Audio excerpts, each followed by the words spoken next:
पद्मा एकादशी को परिवर्तिनी एकादशी के नाम से भी जाना जाता है। इस दिन भगवान विष्णु की पूजा की जाती है और यह एकादशी समस्त पापों का नाश करने वाली मानी जाती है। इस एकादशी की कथा खुद भगवान कृष्ण ने अर्जुन आदि भाइयों को सुनाई थी। इसकी कथा वामन अवतार से जुड़ी हुई है। तो आइए बढ़ते हैं आज की कथा की ओर। शांति बनाकर ध्यान से सुनिए। नमस्कार दोस्तों, बातें ज्ञान की YouTube चैनल में आपका स्वागत है। इस चैनल के द्वारा भक्ति, ईश्वर कथा, पौराणिक कथाएं, प्रेरक कहानियां और ज्ञानवर्धक कहानियों का विशेष संकलन आपको मिलेगा और आप ऐसे ही ज्ञानवर्धक वीडियो देख पाएंगे। कृपया चैनल को सब्सक्राइब करें, वीडियो को शेयर करें और अपना बहुमूल्य साथ बनाए रखें। धन्यवाद दोस्तों।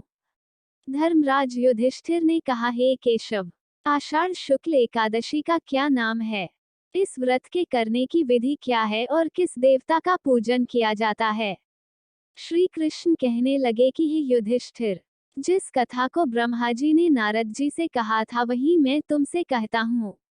एक समय नारद जी ने ब्रह्मा जी से यही प्रश्न किया था।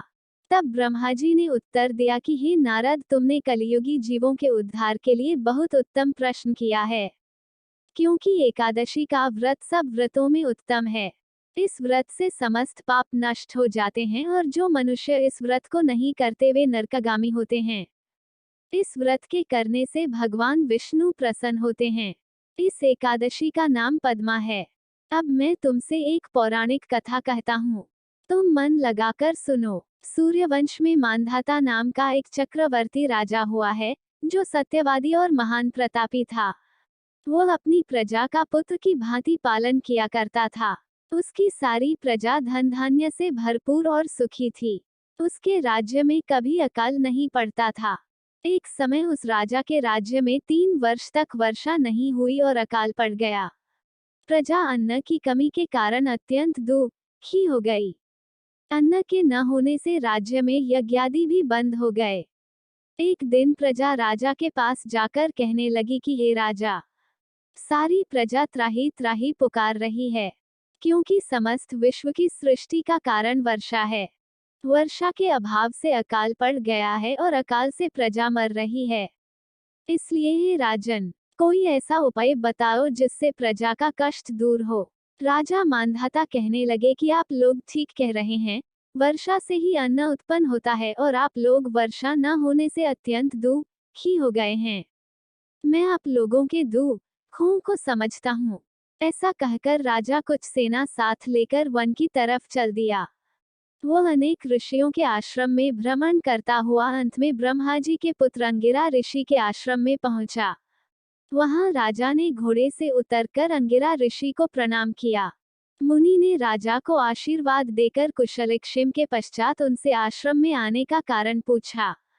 राजना ने हाथ जोड़कर विनीत भाव से कहा कि हे भगवान, सब प्रकार से धर्म पालन करने पर भी मेरे राज्य में अकाल पड़ गया है। इससे प्रजा अत्यंत दुखी है।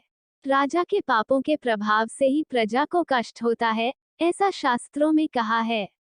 जब मैं धर्मानुसार राज्य करता हूँ तो मेरे राज्य में अकाल कैसे पड़ गया, इसके कारण का पता मुझको अभी तक नहीं चल सका। अब मैं आपके पास इसी संदेह को निवृत्त कराने के लिए आया हूँ।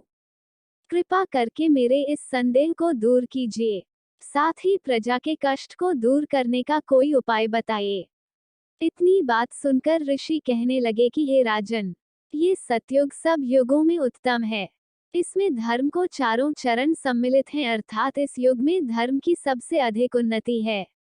लोग ब्रह्म की उपासना करते हैं और केवल ब्राह्मणों को ही वेद पढ़ने का अधिकार है। ब्राह्मण ही तपस्या करने का अधिकार रख सकते हैं, परंतु आपके राज्य में एक शूद्र तपस्या कर रहा है। इसी दोष के कारण आपके राज्य में वर्षा नहीं हो रही है।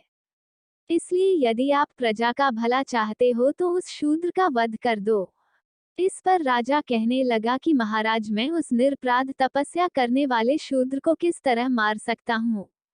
आप इस दोष से छूटने का कोई दूसरा उपाय बताइए। तब ऋषि कहने लगे कि हे राजन, यदि तुम अन्य उपाय जानना चाहते हो तो सुनो।